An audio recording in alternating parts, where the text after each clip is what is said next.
বিসমিল্লাহির রহমানির রহিম। খুব একটা আনন্দের সংবাদ।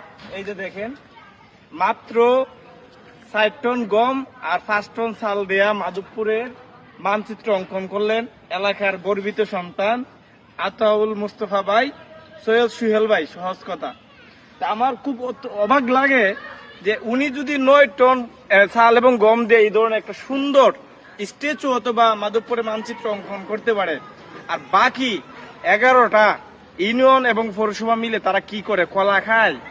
তারা কি করে ভাই? তাদের কি এলাকায় উন্নয়ন দরকার নাই? সৌন্দর্য দরকার নাই? তাদের জনগণ এবং পাবলিকের কাছে কোনো রেসপন্স নাই?